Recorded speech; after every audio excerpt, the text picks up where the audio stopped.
তাহলে এ Q minus B Q, তাহলে x square x Q এবং থ্রি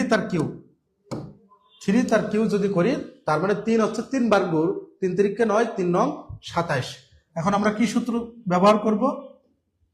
এ কিউ মাইনাস বি কিউ সমান সমান কি এ minus B into A square plus A B plus B square, এই সূত্র ব্যবহার করব। ঠিক আছে, এখানে যদি মাইনাস থেকে এখানে মাইনাস, কিন্তু ভিতরে প্লাস হবে, তাহলে ওই সূত্র অনুসারে আমরা বসাই দেই। তাহলে এ মাইনাস বি মানে হচ্ছে এক্স মাইনাস 3, এ স্কোয়ার মানে হচ্ছে x square plus A B, তাহলে 3x প্লাস বি স্কোয়ার মানে হচ্ছে আমার 3 পরে স্কোয়ার মানে হচ্ছে আমার 9।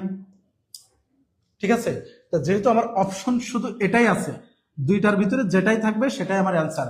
কেন এটাকে কেন উৎপাদক হলো, তার কারণ হচ্ছে এই সমীকরণটা কিন্তু এই দুইটা দ্বারা ভাগ করলে নিঃশেষে বিভক্ত হয়। ঠিক আছে, তার কারণ হচ্ছে আপনাদেরকে কেন এটা অ্যান্সার হলো আমি সেটা দেখিয়ে দিচ্ছি। ধরুন এক্স মাইনাস 3 সমান সমান যদি আমরা 0 ধরি, তাহলে এক্স ইকুয়াল কিন্তু 3, তাই না? এটা কেন অ্যান্সার হলো, আপনারা কিন্তু চাইলে এ ধরনের অপশনটাও টেস্ট করতে পারবেন।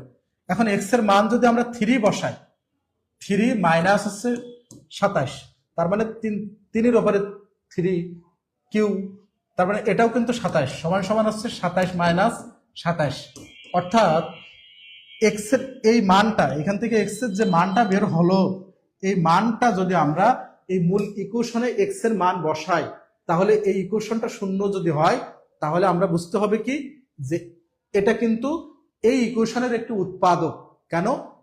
এটা দ্বারা এই সমীকরণটা কিন্তু বিভাজ্য, ভাগ হয়, নিঃশেষে বিভক্ত হয়। ঠিক আছে, ওকে, তাহলে অ্যান্সার হবে হচ্ছে আমার এক্স মাইনাস 3। এক্স এর মান যদি আমরা এক্স মাইনাস 3 ইকুয়াল 0 ধরি, এক্স ইকুয়াল তাহলে 3, এক্স এর মান যদি আমরা 3 বসাই, তাহলে এই ইকুয়েশনের রেজাল্ট আসবে কি 0। তাহলে কেন যে অপশন থেকে আমার এক্স এর চলকের মানটা বের করে ওই মানটা যদি আমরা এক্স এর মান বসাই, যদি 0 আসে, তাহলে আমরা কি হবে যে এটা কিন্তু ওই ইকুয়েশনের একটি উৎপাদক। ঠিক আছে।